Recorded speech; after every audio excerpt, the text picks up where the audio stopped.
이집트의 권력, 그리고 지식을 습득한 모세였죠. 그리고 자신의 힘과 의지로 뭔가를 해결할 수 있다고 생각할지 모르겠지만 결국 실패하고 도피할 수밖에 없는 인간적인 한계를 경험한 모세. 여기까지 알면 될 것 같습니다. 모세가 살아날 수 있는 방법이 뭘까요? 자기의 힘으로 하는 거 아닙니다. 자기가 힘 있다고 생각해서 발휘하기보다 먼저 여기서 빼먹은 게 뭐냐면 하나님을 의지하는 그 부분이 빠졌다는 거예요. 하나님의 도우심을 구하는 그 믿음이 먼저여야 한다는 겁니다. 더 나아가 하나님은 모세의 부르짖음의 때를 이제 기다렸을 것입니다. 그렇게 하여 그를 들어 쓰실 때에 하나님의 나라가 이제 이루어져 가는 것이고요. 그 과정 속에 쓰임받는 자들이 바로 복된 자들이다라는 사실을 우리는 오늘 말씀을 통하여서 기억하여야 할 것입니다. 하나님은 이미 아브라함에게, 이삭에게, 야곱에게 언약하셨거든요. 너에게 내가 예비한 땅이 있다. 그 땅으로 너희를 반드시 인도해 낼 것이다. 모세가 왕궁에 있었다면 이런 위치를 주신 우리 하나님께 내가 감사하며 내가 이 위치로 내가 해야 할 일이 무엇인가 하나님께 여쭙고 하나님께 구하고 하나님이 나에게 응답해 주시는 대로 내가 그렇게 해야 되겠다. 이 결심이 아니라 내가 이 나라의 왕자급인데 저런 정도는 내가 해결할 수 있지. 야 이놈아, 왜 우리 고향 사람을 이렇게 괴롭게 하면서 쳐 죽이는 이 과정.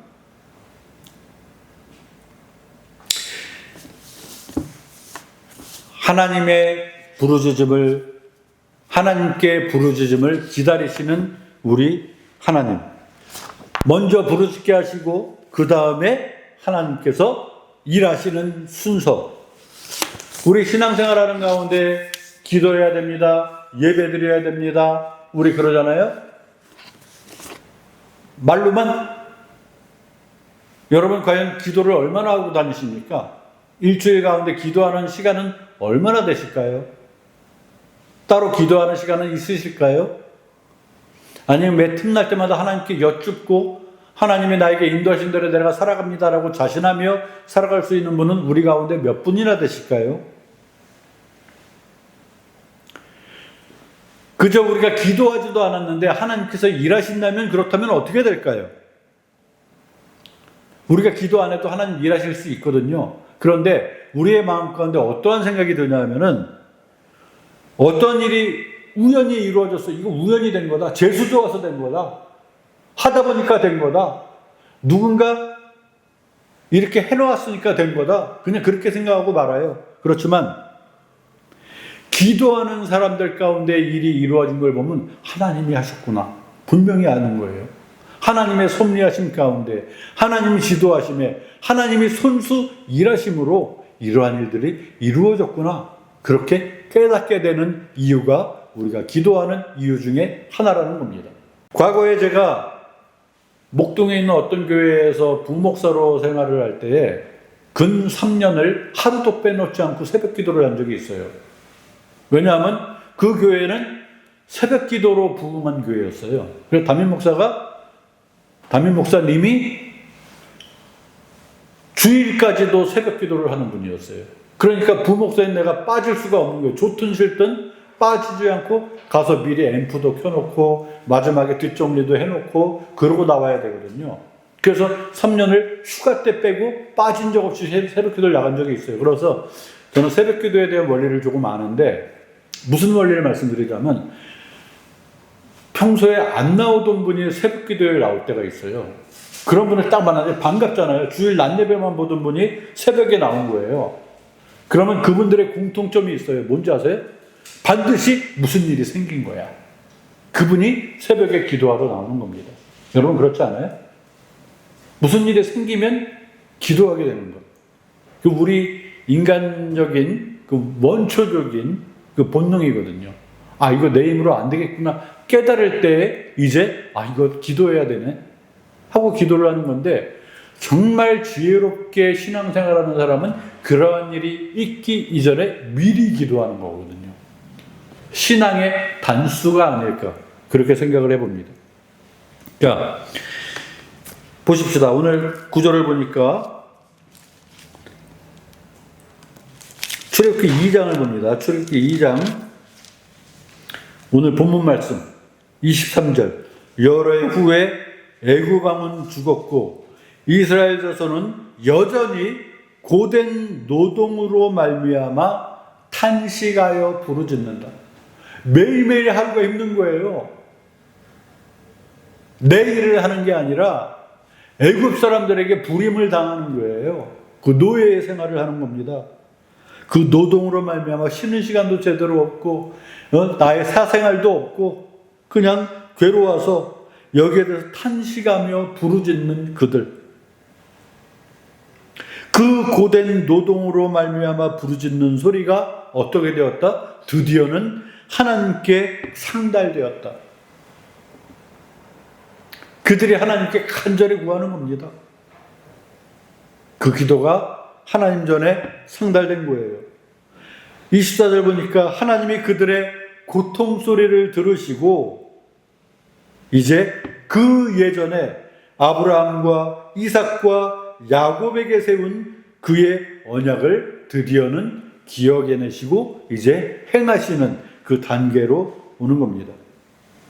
무엇보다 그들의 부르짖음 가운데 하나님이 이스라엘 자손을 돌보시고 그들을 기억하셨다는 말씀으로 오늘 맺고 있습니다.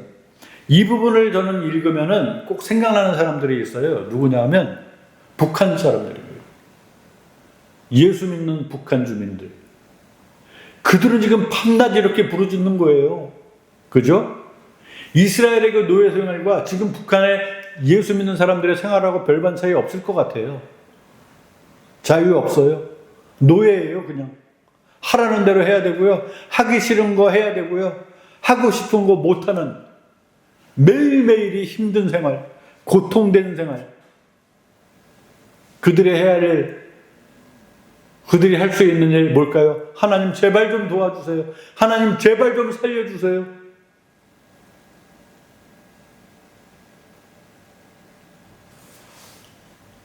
우리나라가 분단되었을 때 우리 남쪽의 사람들은 여기에서 갈리는 거예요. 우리는 신앙의 자유가 분명히 있습니다.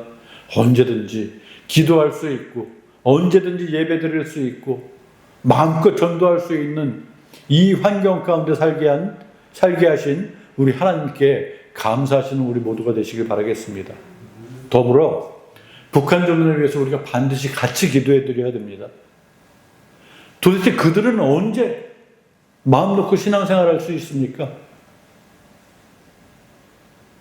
그죠?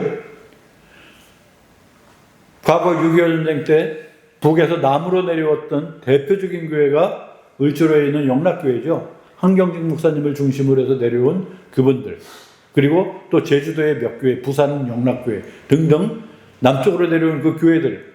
그분들의 신앙은 전쟁이 끝난 초기에 우리나라의 신앙생활의 모본이 되었던 분들이에요. 그리고 그 중에 신학교가 또 고려신학교죠. 고신. 지금 고신 측으로 아우 고리타분한 교단, 대한예수교장로회 중에 고리타분한 아주 보수적인 골수라고 할 수 있는 교단이 두 군데가 있거든요. 어디냐면 고신 측하고 우리 교단인 합신 측입니다. 사실. 근데 분명한 게 뭐냐면 왜 인정을 받았냐면 그 당시에 최고의 신학교였거든요. 일제시대 때 신사참배를 거부했던 교단이에요. 우리 예수 믿는 사람이 어디 신사참배를 하냐? 우리가 참배할, 예배할 대상은 하나님뿐이 없다. 이 고신측 사람들이 그렇게 하다 많이 죽어나갔고요. 그 신사참배를 고수하며 신앙생활을 하던 신학교였기 때문에 최고의 신학교로 쳐주는 겁니다. 그분들의 부르짖음, 우리 믿음의 선배들의 신앙생활, 하나님, 우리가 먹고 살기가 너무너무 힘들어요. 보릿고개 시절을 살았던 우리 선배들이 그렇게 기도했을 거예요. 그죠? 이 나라가 하나님 안에서 먹고 사는데 걱정 없는 나라, 예수 믿는데 아무 걱정 없는 나라, 그런 나라 되게 해주세요. 그 기도의 응답으로 오늘날 대한민국이 있는 줄로 믿으시길 바라겠습니다. 여기서는 아멘이 나와야 됩니다. 그렇다면 우리는 이 환경을 우리 또 다음 세대, 은총이 은택이 세대에 또 물려줘야 돼요. 그죠? 이 행복이 우리 세대에서 끝나면 안 된다라는 겁니다. 오늘 말씀을 마무리 짓겠습니다. 우리 마지막으로 예레미야 33장 3절 말씀을 읽고 오늘 말씀을 마치도록 하겠습니다. 예레미야 33장 3절 말씀.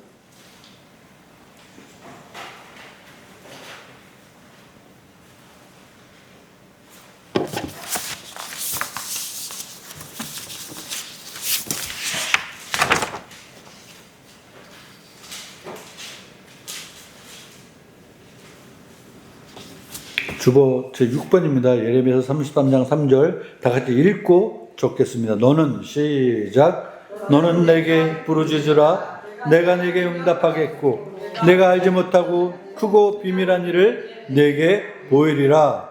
아멘. 이 말씀은 그 당시에 절망적인 상황에 처해져 있는 시위대 뜰에 갇혀 있던 선지자 예레미야에게 주신 하나님의 말씀입니다.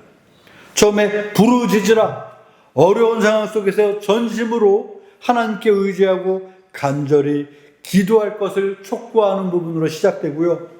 그렇게 하면 너에게 이제 하나님이 응답하겠고 되어져 있습니다. 하나님께서는 우리가 기도하는 모든 기도를 들으시고 반드시 하나님의 때 응답해 주십니다. 어떻게 응답? 가장 좋은 것으로 주십니다. 세 번째, 크고 비밀한 일, 그것을 너희에게 보일 것이다. 하나님의 놀라운 계획과 구원의 역사를 보여주시겠다는 약속인 것입니다. 오늘 말씀을 통하여 한 주간을 살아가는 그 삶 가운데에서 절망 속에서도 기도하는 자에게 하나님이 응답하시고 능력을 베풀어 주신다는 그 확신을 가지고 여러분 이 시간 이후부터 시간을 정하여 하나님께 기도하시고 짧게 기도하신 분은 더 길게 기도하시고 매사에 하나님께 여쭙고 하나님의 뜻을 잘 분별하여서 하나님 기뻐하시는 하나님 나라를 이루어가는 하나님 나라의 일꾼 되어지는 저와 우리 모두가 되시기를 주의 이름으로 부탁드리겠습니다. 한번 기도하겠습니다.